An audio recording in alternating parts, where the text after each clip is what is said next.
Livro capítulo de número 2. A adversidade e a cruel aflição de Jó. Este capítulo, ele justamente é o que vai acrescentar e muito as dores de Jó.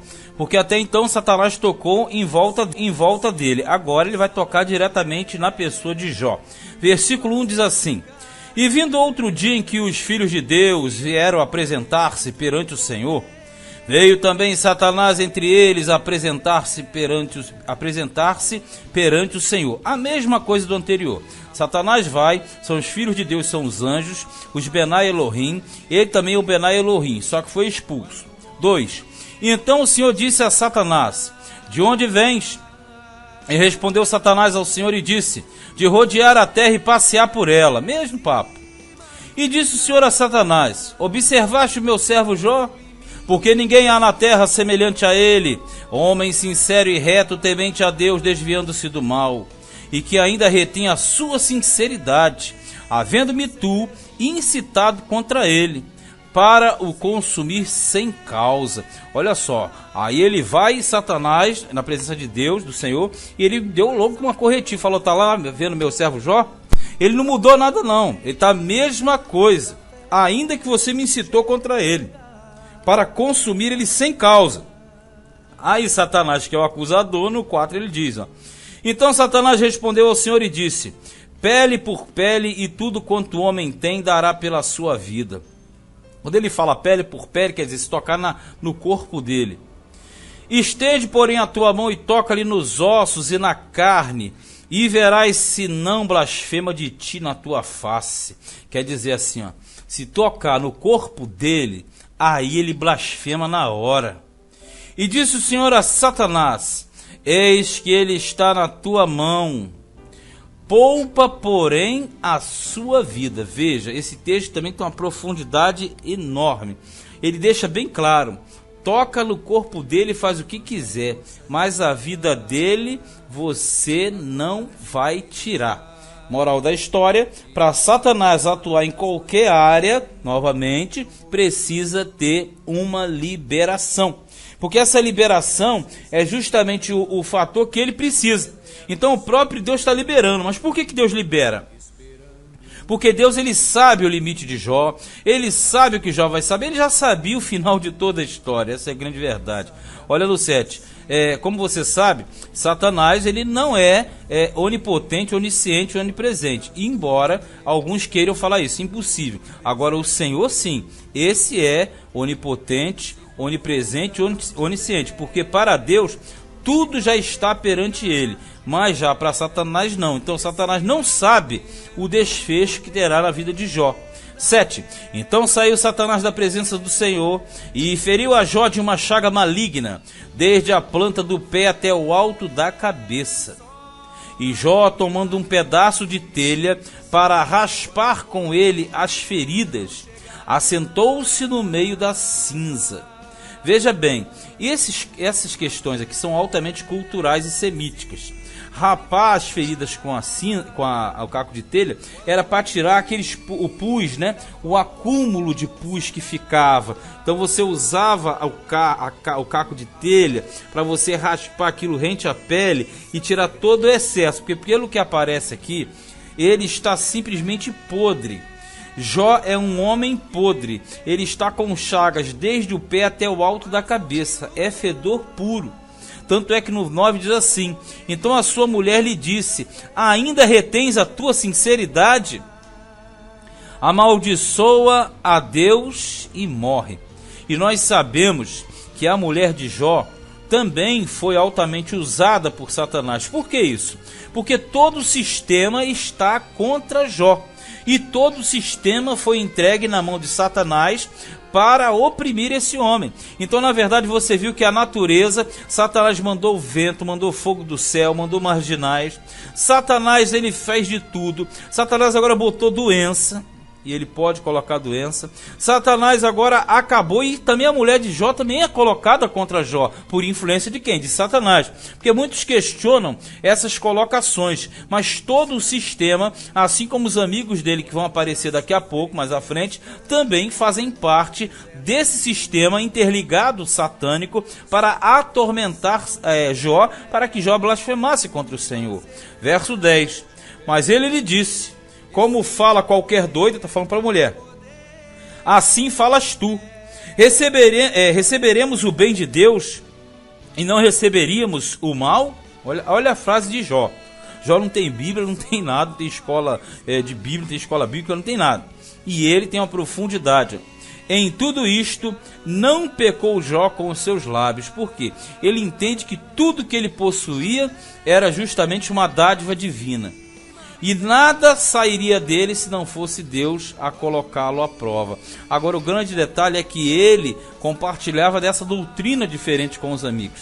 Mas neste momento ele está experimentando coisas que eles não sabiam, que eles simplesmente defendiam, mas sem saber. Por isso que Jó, ele está com essa firmeza toda. Este é o homem interior Jó.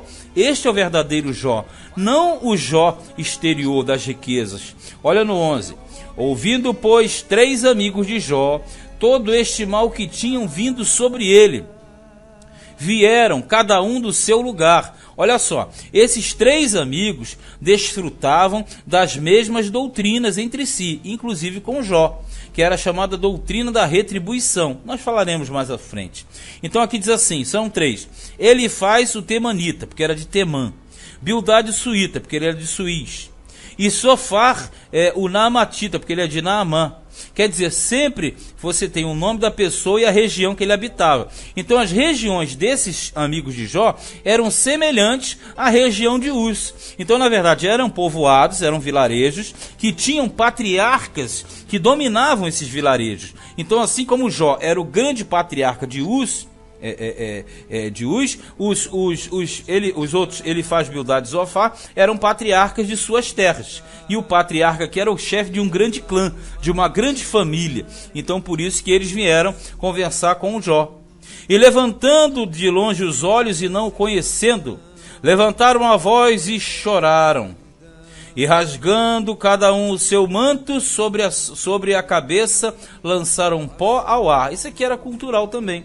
Rasgar as vestes, jogar a terra para cima, se jogar na terra, se jogar no chão, ficar ali, porque era o motivo de você expressar sua grande dor.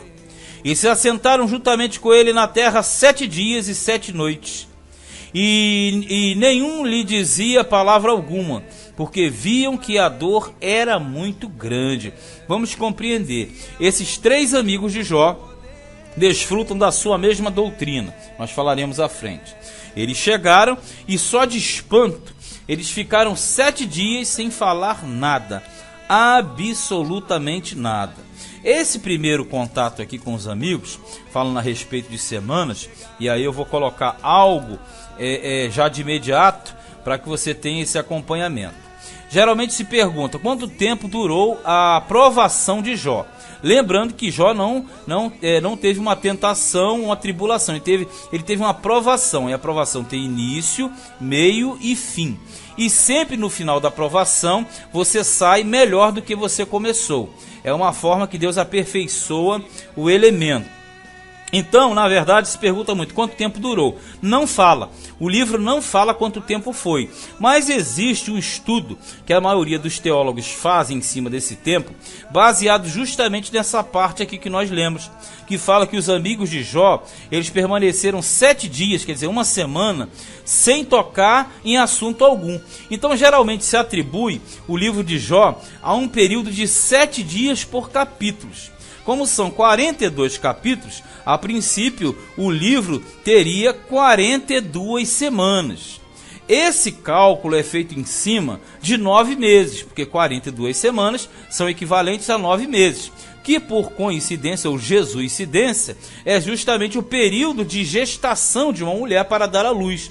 Então, na verdade, essa teoria de que o livro de Jó narra uma história que teve a duração de aproximadamente 9 meses, quando você escutar esse tipo de comentário, é baseado em cima de que cada capítulo seria representado por uma semana de 7 dias. Então seriam 42 semanas, o que equivale a 9 meses. E biblicamente nós lembramos que o número 9 é o número de dons. Então realmente, né, ele teria passado os 9 meses de sofrimento, e ao final desses 9 meses ele teve o seu grande dom, que foi a restauração integral de sua vida.